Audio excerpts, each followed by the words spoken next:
Welcome back to 5 Talk Street. I'm Christy Nelson. Since 1993, the C.R. Smith Museum has offered a dynamic learning environment in which exhibitions and educational programs excite and engage visitors of all ages, abilities, and socioeconomic status. And here to tell us more about these programs are Lauren Giffen and Angie Gofredo. Lauren is the educational director of the C.R. Smith Museum, and Angie is the museum's director of development. Thanks to you both for joining us. Thank you. So what can we find at the museum this summer? Well, we've got a lot of exciting things going on at the museum. Right now we have our Lego Castle exhibit, which is going to be here until September 13th. And in Lego Castle, visitors can really immerse themselves back into the medieval era. Not only can they see a lot of Lego builds and actual Lego castles made from Legos. There's a dragon and a knight made from Legos. It's really for all ages, but not only do we have really neat things to see, but there's lots to do in Lego. There's kids areas, there's a Duplo area for those toddlers kids, but there's also master build area with the actual Legos for all ages 3 and up that can build their own castles. We actually have a museum castle that you can go into with a dungeon and also a treasure room.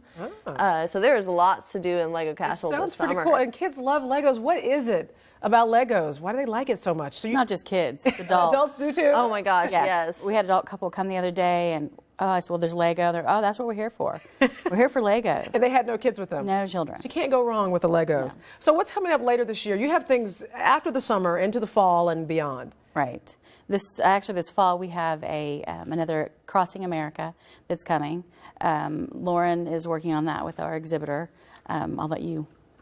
Well, it's really going to be a really neat exhibit. It's called Crossing America, so it's going to talk about the transcontinental transportation throughout history. So it's going to cover 200 years, talking about different modes of transportation that we've used to cross America, from steamboats to back in the day when they did the Oregon Trail and things like that. But mainly, we're going to focus on the aviation, and starting with American Airlines. Then in the 1950s, they were the first ones to go both back and forth transcontinental.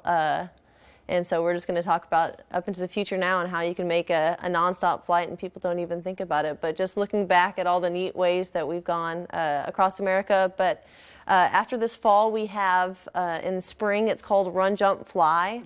It's going to be a really fun exhibit. It's going to promote those physical development, but also really engage the motor skills. It's a physical thing. Yes, there's a lot of adventures into it. I believe that there is a different exhibition, the different exhibits have different types of adventures, from kayaking. Visitors, right. It's a physical education, but it talks about like Kung Fu Panda. So there's a lot of fun things to do. Physical education, we tie it in with the flying aspect of it, the endurance that you have to do to become a pilot, or even our engineers. There's a lot of strength and ability.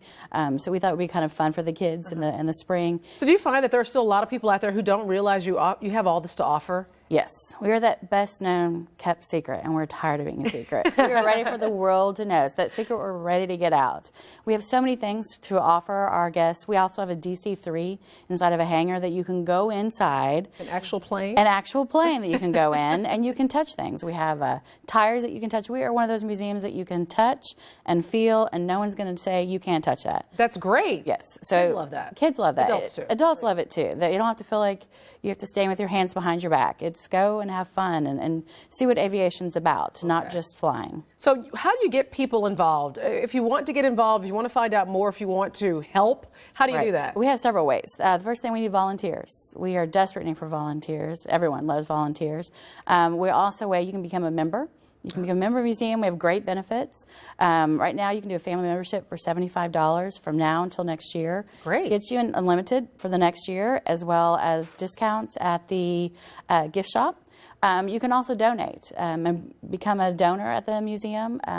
You can be a sponsor of one of our exhibits. So there's a lot of ways that you can come back and help. Or a lot of people do artifacts that they have. Artifacts? Artifacts, I know it sounds different, but yeah, artifacts of becoming an employee, that you've we have an employee the other day that had his wife from 1940s and 50s has an old American Airlines smock, and he doesn't know what to do with it. It's great treasures out there that you have no idea. Well, it's great. So hopefully more people will see this and find out. We don't want you to be a secret either. No, no more secret. Thanks to you both for joining us today. Thank you. Thank you. And we'll be right back with more of 5 Talk Street. Don't go away.